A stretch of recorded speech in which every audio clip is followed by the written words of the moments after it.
chetos.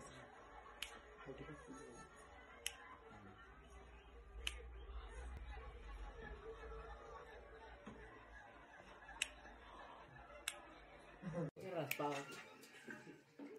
Era la pinche resistencia. Está bien bueno el cotorreo. ¡Sí! Ahí mandé el segundo del pinche gordo.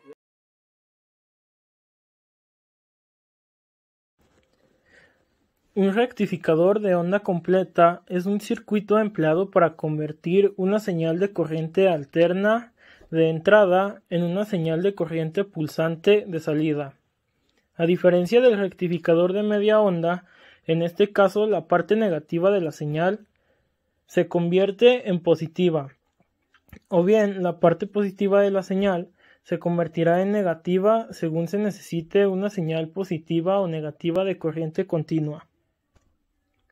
El rectificador superior funciona con el semiciclo positivo de la tensión en el secundario, mientras que el rectificador inferior funciona con el semiciclo negativo de tensión en el secundario.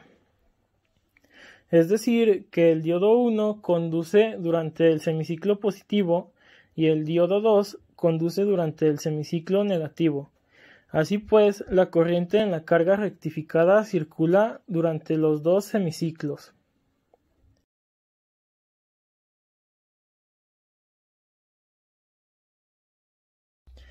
Realizando este proyecto aprendí que es muy importante tener en cuenta el tipo de resistencia que estemos utilizando en cada tipo de circuito que realicemos, porque si no ocupamos la resistencia adecuada podremos dañar nuestro material de trabajo, como nos sucedió a nosotros en nuestro proyecto.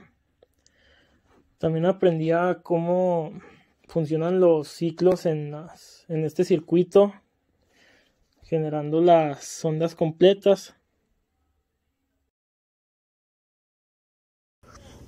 En conclusión de mi parte sería que gracias a este proyecto aprendimos muchas cosas de los circuitos y de los LEDs, que si no tienen una resistencia que les convenga, pueden llegar a fundirse y no funcionar. También gracias a las fórmulas que nos ayudaron, pudimos saber qué resistencias les convienen a cada LED y a cada color.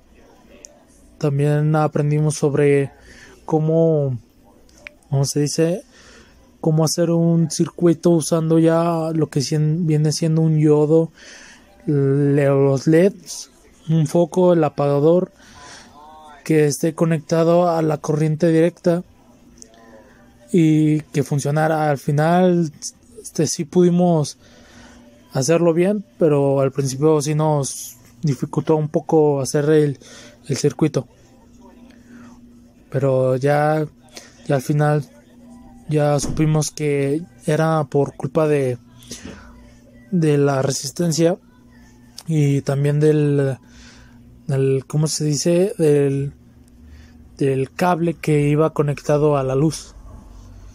Ya después que cambiamos esas partes ya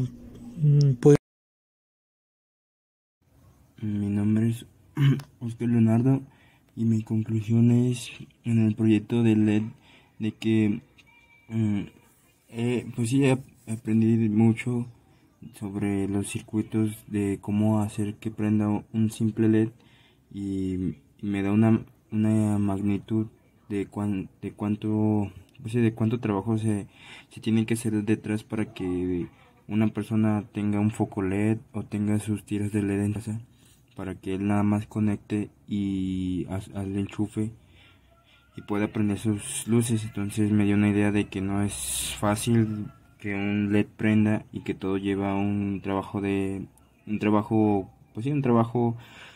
conlleva un trabajo y también tuvimos dificultades con nuestro circuito, pues como todo, que uno no sabe cómo hacer los circuitos, uno no se mete a hacer las cosas muy al aventón, pero tuvimos nuestros problemas, pero al final prendió el LED y Y esa es mi conclusión.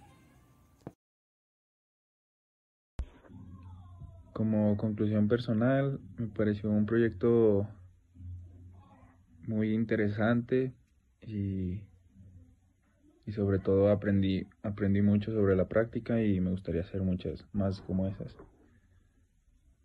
Y en general me pareció una práctica de suma importancia para todos. Mi nombre es Linet Carolina Juárez Medina y mi conclusión es que en esta práctica me ayudó bastante a comprender mejor cómo estaban organizados y compuestos los circuitos eléctricos, ya que no estuvo tan sencillo el circuito que se realizó. En ese circuito consistió en hacer funcionar un LED y un foco mediante conexiones por medio de un protoboard. Para esto se necesitó una resistencia para que el LED no se quemara y un diodo que controlara y pudiera resistir la corriente eléctrica. Y esta práctica me fue de mucha ayuda, ya que me sirvió para entender mejor cómo se realiza un circuito en el protoboard. En este circuito utilizamos un diodo, ya que dicho material ayuda a controlar la corriente y a resistirla, al igual que una resistencia. Esta práctica trató de hacer funcionar el foco y el LED mediante conexiones en el protoboard. Al principio no nos funcionó esa parte porque la resistencia que pusimos estaba mal. Después de eso cambiamos la resistencia a una de una medida necesaria y el circuito dio el resultado que esperábamos.